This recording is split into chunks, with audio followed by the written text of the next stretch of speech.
तो देखिए आज दिन में आम घर सब कौन कौन रोषे कर उसना भात गरम भात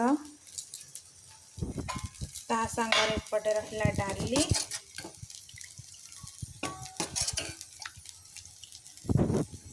एपटे रहा आलू आ फूलकोबी गोटे भजा